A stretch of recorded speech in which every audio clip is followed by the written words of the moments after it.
റെഡ്മിയുടെ Redmi 10 series ഇന്ത്യയിൽ launch ചെയ്യാൻ പോകുന്നുണ്ട്. ഇപ്പോൾ റെഡ്മി 10 പ്രൈം എന്ന ഫോണിൻ്റെ ഇന്ത്യയിലെ ലോഞ്ച് ഡേറ്റ് ഒഫീഷ്യലായിട്ട് തന്നെ കൺഫേം ആയിട്ടുണ്ട്. പിന്നെ മുമ്പ് ഗ്ലോബലി ലോഞ്ച് ചെയ്തിട്ടുള്ള റെഡ്മി 10 എന്ന ഫോണായിരിക്കും ഇന്ത്യയിൽ റീബ്രാൻഡ് ചെയ്തിട്ട് റെഡ്മി 10 പ്രൈം എന്ന പേരിൽ ലോഞ്ച് ചെയ്യുക. പിന്നെ ഈ ഒരു ഫോൺ മുമ്പ് ഗ്ലോബലി ലോഞ്ച് ചെയ്തിട്ടുള്ള ഫോൺ ആയതുകൊണ്ട് തന്നെ സ്പെസിഫിക്കേഷനും കാര്യങ്ങളൊക്കെ ഏകദേശം കൺഫേംഡ് ആണ്.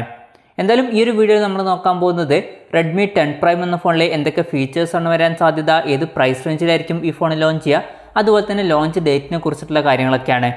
ആദ്യം നമ്മൾ സ്പെസിഫിക്കേഷനും കാര്യങ്ങളൊക്കെ നോക്കുകയാണെന്നുണ്ടെങ്കിൽ റെഡ്മി 10 പ്രൈമിൽ 6.5 ഇഞ്ചിൻ്റെ ഫുൾ HD+ ഡിസ്പ്ലേ ആയിരിക്കും വരിക. അപ്പോൾ ഈ ഫോണിൽ ഫുൾ HD റെസൊല്യൂഷൻ വരുന്നതായിരിക്കും. പിന്നെ ഈ ഫോണിൽ IPS LCD പാനലായിരിക്കും വരിക. ഈ ഫോണിൽ പഞ്ചോൾ ഡിസ്പ്ലേ വരുന്നതായിരിക്കും. പഞ്ചോൾ വരിക ടോപ്പ് സെൻറ്റർ ഭാഗത്തായിട്ടായിരിക്കും. റെഡ്മി 9 സീരീസിൽ ഫോണിൻ്റെ ഫ്രണ്ടിൽ വാട്ടർ ഡ്രോപ്പ് നോച്ച് ഡിസൈനിലെ നോച്ചാണ് വരുന്നത്. അപ്പോൾ ഈ ഒരു പഞ്ചോൾ ഡിസ്പ്ലേ എന്നുള്ളത് ഒരു അപ്ഗ്രേഡ് ആയിരിക്കും. അതുപോലെ തന്നെ അപ്ഗ്രേഡ് വരുന്ന മറ്റൊരു കാര്യമാണ് റിഫ്രഷ് റേറ്റ്. ഈ ഫോണിൽ 90 ഹെർട്സിൻ്റെ റിഫ്രഷ് റേറ്റ് സപ്പോർട്ട് ചെയ്യുന്നതായിരിക്കും. റെഡ്മി 9 സീരീസിലൊന്നും കൂടിയ റിഫ്രഷ് റേറ്റ് ഒന്നും സപ്പോർട്ട് ചെയ്യുന്നില്ല. പിന്നെ ഈ ഫോണിലെ അഡാപ്റ്റീവ് റിഫ്രഷ് റേറ്റ് എന്നുള്ള ഫീച്ചർ സപ്പോർട്ട് ചെയ്യുന്നതായിരിക്കും. അതായത് ഫോണിൽ പ്ലേ ചെയ്യുന്ന കണ്ടൻസിനനുസരിച്ചിട്ട് ഫോണിൻ്റെ റിഫ്രഷ് റേറ്റ് 45 ഹെർട്സ്, 60 ഹെർട്സ്, അതുപോലെ തന്നെ 90 ഹെർട്സ് ഒക്കെ ആയിട്ട് അഡ്ജസ്റ്റ് ആവുന്നതായിരിക്കും. 20:9 എന്നുള്ള ആസ്പെക്ട് റേഷ്യോയിലായിരിക്കും ഈ ഒരു ഫോൺ വരിക. പിന്നെ ഫോണിൻ്റെ ഫിംഗർ പ്രിൻറ്റ് സെൻസർ ഫോണിൻ്റെ സൈഡിൽ പവർ ബട്ടണിൽ ഇൻറ്റഗ്രേറ്റ് ചെയ്തിട്ടായിരിക്കും വരിക. ഫോണിൻ്റെ വെയിറ്റ് വരിക ഏകദേശം 181 ഗ്രാം ആയിരിക്കും. അതുപോലെ തന്നെ തിക്നെസ് വരിക 8.92 mm ആയിരിക്കും. പിന്നെ റെഡ്മി നോട്ട് 10s പോലുള്ള ഫോണുകളിലൊക്കെ കണ്ടിട്ടുള്ള അതേ ഒരു ഡിസൈൻ തന്നെയായിരിക്കും ഈ ഒരു ഫോണിലും വരിക. പിന്നെ ഈ ഒരു ഫോണിൻ്റെ 3 കളർ വേരിയൻസ് ഗ്ലോബലി ലോഞ്ച് ചെയ്തിട്ടുണ്ടായിരുന്നു. കാർബൺ ഗ്രേ, പെബിൾ വൈറ്റ്, അതുപോലെ തന്നെ സീ ബ്ലൂവും. പിന്നെ പ്രോസസ്സറിൻ്റെ കാര്യം പറയുകയാണെങ്കിൽ mediatekൻ്റെ helio G88 എന്ന പ്രോസസ്സറുമായിട്ടായിരിക്കും ഈ ഒരു ഫോൺ വരിക. റെഡ്മി 9 പ്രൈം എന്ന ഫോണിൽ mediatekൻ്റെ helio G80 എന്ന പ്രോസസ്സറാണ് വന്നിട്ടുള്ളത്. ആ ഒരു പ്രോസസ്സറിൻ്റെ ഒരു ചെറിയ അപ്ഗ്രേഡ് വെർഷനാണ് mediatekൻ്റെ helio G88 എന്ന പ്രോസസ്സർ. പിന്നെ ഈ ഫോണിൻ്റെ 3 വെർഷൻസ് ഗ്ലോബലി ലോഞ്ച് ചെയ്തിട്ടുണ്ടായിരുന്നു. ബേസ് വേരിയൻറ്റിൽ 4 GB റാമും 64 GB ഇൻറ്റേർണലുമാണ് വന്നിട്ടുണ്ടായിരുന്നത്. പിന്നെ 4 GB റാമും 128 GB ഇൻറ്റേർണലുമായിട്ട് വരുന്ന വെർഷനും അതുപോലെ തന്നെ 6 GB റാമും 128 GB ഇൻറ്റേർണലുമായിട്ട് വരുന്ന വെർഷനും ലോഞ്ച് ചെയ്തിട്ടുണ്ടായിരുന്നു. മെമ്മറി എക്സ്പാൻഡ് ചെയ്യണമെന്നുണ്ടെങ്കിൽ ഈ ഫോണിൽ മെമ്മറി കാർഡ് സ്ലോട്ട് വരുന്നതായിരിക്കും.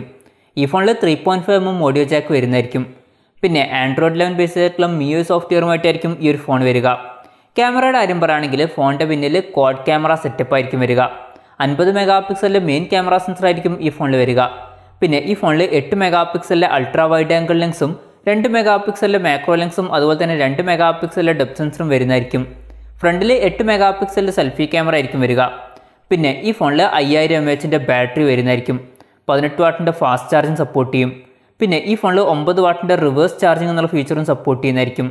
അതായത് ഈ ഫോൺ ഉപയോഗിച്ചിട്ട് മറ്റ് ഫോണുകൾ ഒരു കേബിൾ വെച്ചിട്ട് നമുക്ക് ചാർജ് ചെയ്യാൻ കഴിയും. പിന്നെ Type-C ചാർജിങ് പോർട്ടുമായിട്ടായിരിക്കും ഈ ഒരു ഫോൺ വരിക. വിലയുടെ കാര്യം പറയുകയാണെങ്കിൽ ഈ ഫോൺ ഗ്ലോബലി ലോഞ്ച് ചെയ്തിരുന്നത് $179, അതായത് ഏകദേശം 13,300 രൂപ. പിന്നെ ഇന്ത്യയിൽ ഈ ഫോണിൻ്റെ വില കുറച്ചും കൂടി കുറയാൻ ചാൻസ് ഉണ്ട്. നമ്മൾ ഇന്ത്യയിൽ ഈ ഫോൺ എക്സ്പെക്ട് ചെയ്യുന്നത് ഒരു 10,000 രൂപ പ്രൈസ് റേഞ്ചിലേക്കായിരിക്കും ലോഞ്ച് ചെയ്യുക എന്നുള്ളതാണ്.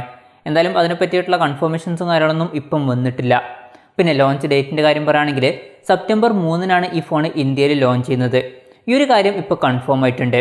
എന്തായാലും നമ്മൾ ഓവറോൾ നോക്കുകയാണെന്നുണ്ടെങ്കിൽ അത്യാവശ്യം നല്ല ഫീച്ചേഴ്സും കാര്യങ്ങളൊക്കെ റെഡ്മി 10 പ്രൈം എന്ന ഫോണിൽ വരുന്നതായിരിക്കും. അത്യാവശ്യം നല്ലൊരു പ്രൈസ് റേഞ്ചിലും കൂടി ഈ ഫോൺ ലോഞ്ച് ചെയ്യുകയാണെന്നുണ്ടെങ്കിൽ വളരെ നല്ലൊരു കാര്യമായിരിക്കും. എന്തായാലും സെപ്റ്റംബർ 3-ന് ഈ ഫോൺ ലോഞ്ച് ചെയ്യുന്നുണ്ട്. ഈ ഒരു ഫോണിൻ്റെ ലോഞ്ചിന് വേണ്ടിയിട്ട് നമുക്ക് വെയിറ്റ് ചെയ്യാം. ഈ ഒരു ഫോണിൻ്റെ ഫീച്ചേഴ്സിനെ കുറിച്ചിട്ടുള്ള നിങ്ങളുടെ അഭിപ്രായം ജസ്റ്റ് ഒന്ന് കമൻറ്റ് ചെയ്യുക. അതുപോലെ തന്നെ നിങ്ങൾ എന്താണ് എക്സ്പെക്റ്റ് ചെയ്യുന്നത് എന്നുള്ള കാര്യം കൂടി ജസ്റ്റ് ഒന്ന് കമൻറ്റ് ചെയ്യുക.